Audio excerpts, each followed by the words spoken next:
दोस्तों मैं हूं राम के प्रजापति और आपका इस वीडियो में स्वागत है। और आज राम जी टेक्निकल पर पॉलिटिक्स की बात होगी। पॉलिटिक्स की टेक्निक देखिए, समझिए यहाँ पर बिहार में क्या फेरबदल हो रहा है। यहाँ पर देखिए, आज के जो वीडियो का टॉपिक है वो ये है कि नीतीश कुमार ने इस्तीफा क्यों दे दिया।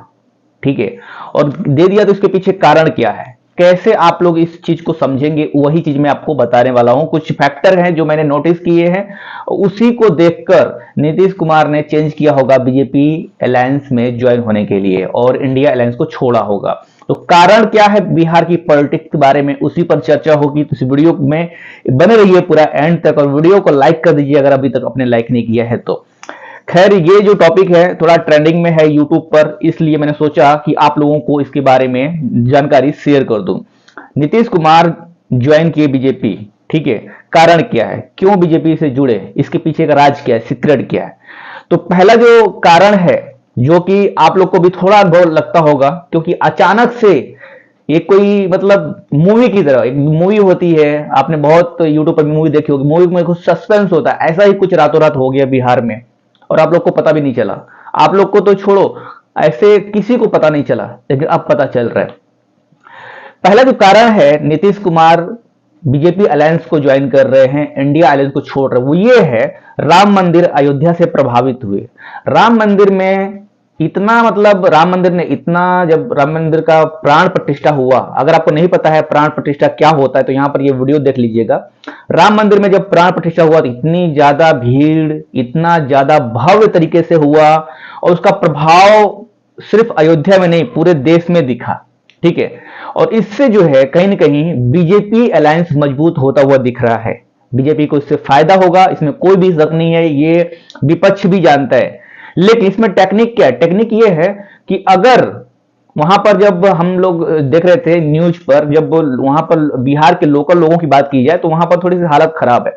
अब वहां पर जो लोग हैं वो भी देख रहे हैं अयोध्या में जो ये राम मंदिर बना, प्राण प्रतिष्ठा हुआ, ये सब कुछ देख रहे हैं, वहां से लोग आ भी रहे।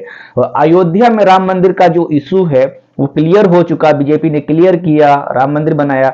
अब वहां पर जो अयोध्या है, क्योंकि यूपी में है और यूपी और बिहार दोनों नजदीक में है, तो बिहार के लोग भी वहां पर पहुंचे थे प्राण प्रतिष्ठा में शामिल होने के लिए। वहां पर बहुत सारे लोग ऐसे थे जो बोल रहे थे कि इस बार बिहार में बीजेपी ही आएगी। बीजेपी का कई लोग नरेंद्र मोदी से प्रभावित हुए, नरेंद्र मोदी को ही वोट देने के लिए जो है वहां पर वो बोल रहे थे ओपिनियन पोल में। ये सब कुछ नजर होता है और ट्रेंडिंग में देखिए कि बीजेपी ने भी चुनाव के जस्ट कुछ दिनों पहले ही कहा, उससे प्रभावित होकर ये पहला कारण है कि नीतीश कुमार ने बीजेपी ज्वाइन करने के बारे में सोचा, पहला कारण मेरे हिसाब से। दूसरा क्या है, कर्पूरी ठाकुर को भारत रत्न दिया गया। कर्पूरी ठाकुर को भारत रत्न दिया गया, इससे भी नीतीश कुमार प्रभावित हुए। ये भी सेम घटना चुनाव के जस्ट पहले की है, हालांकि ये होता ही रहता है। कर्पूरी ठाकुर को भारत रत्न, कर्पूरी ठाकुर जो है वो, उनकी पकड़ बहुत तेज है राजनीति में, बिहार की पॉलिटिक्स में बहुत ही तेज है। टेक्निकल कारण ये हो सकता है कि उनको इसी समय जो है भारत रत्न मिला। ठीक है, भारत में भारत रत्न कर्पूरी ठाकुर को मिला, ये बहुत बड़े नेता है। कर्पूरी ठाकुर कौन है, बहुत बड़े नेता हैं, बिहार में इनकी बहुत तगड़ी पकड़ है और अच्छी नेतृत्व के नेता है और युवाओं में काफी इनको लेकर क्रेज है कर्पूरी ठाकुर को। तो यहां पर भी अगर बीजेपी बाजी मार लेती है तो नीतीश का पलड़ा हल्का हो जाएगा। यहां पर देख रहे हैं कि मोमेंटम जो है बीजेपी की तरह ज्यादा बन रहा है। ये नीतीश कुमार को बिहार की पॉलिटिक्स की बहुत ही तगड़ी और बारीकी खबर होती है। तो उन्होंने कर्पूरी ठाकुर को जैसे ही भारत रत्न मिला, उसके बाद से आपने देखा हुआ न्यूज में ये भी आ गया था कि जो बीजेपी की साइड से आ रहा था कि नीतीश कुमार के ऊपर कुछ भी टिक्का टिप्पणी ना किया जाए।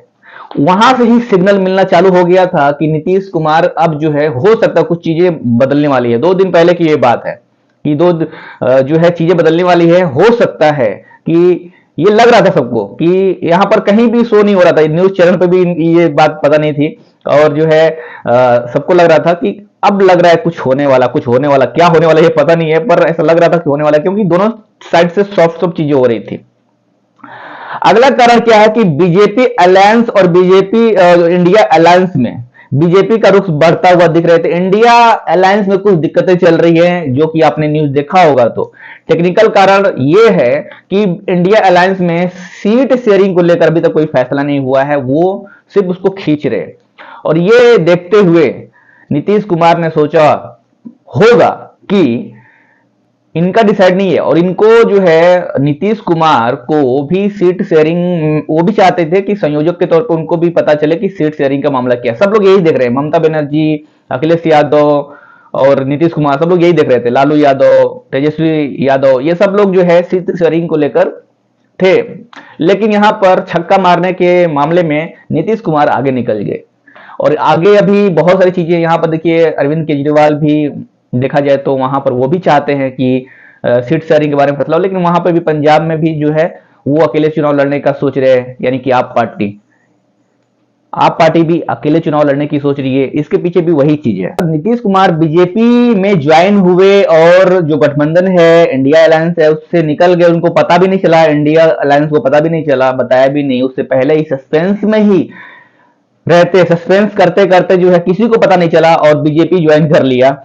और यहां पर जो कारण मैंने बताया कि नीतीश कुमार इस्तीफा क्यों दे सकते हैं, क्यों उनको देना होगा, क्योंकि बीजेपी ज्वाइन कर ले तो इस्तीफा देना ही होगा उनको। तो 4 कारण जो था वो मैंने यहां पर बताया आपसे। पहला है राम मंदिर अयोध्या से प्रभावित हुए। दूसरा कारण है कर्पूरी ठाकुर को भारत रत्न मिला, क्योंकि कर्पूरी ठाकुर जो है बिहार की पॉलिटिक्स में, बिहार के लोगों में एक जाति समीकरण के खास वो नेता हैं। क्योंकि हालांकि वो सामाजिक तौर में उनको बहुत ही बड़ी उपलब्धि, बहुत ही मतलब एक नहीं होता कि जमीनी स्तर के नेता, बहुत ही तगड़ी पकड़ वाले नेता है कर्पूरी ठाकुर, उनको मिला भारत रत्न। भारत रत्न जिसे मिलता है, उन्होंने कुछ खास योगदान किया होता है समाज में, उनको ही मिलता है। तो यहां पर उससे प्रभावित हुए। चूंकि कर्पूरी ठाकुर भी बिहार से ही आते हैं, तो और चूंकि कर्पूरी ठाकुर जी को जो भारत रत्न मिला, बीजेपी के ही शासन में मिला, नरेंद्र मोदी के ही शासन में मिला, ये सब चीजें इंपैक्ट क्रिएट कर रही थी। तो जो है चौथा है इंडिया अलायंस और बीजेपी अलायंस में बीजेपी का रुख बढ़ता हुआ दिख रहा है। ये कुछ चीजें जो हैं वो ध्यान जो है खींच रही हैं किधर, बीजेपी की साइड में, कि बीजेपी का जो पलड़ा है वो 2024 के चुनाव में बढ़ता हुआ दिखाई दे रहा है, और ये विपक्ष भी जान रहा है। तो ये सारी चीजें हैं जो कि नीतीश कुमार को खींचकर बीजेपी में ज्वाइन करने के लिए लेकर आई।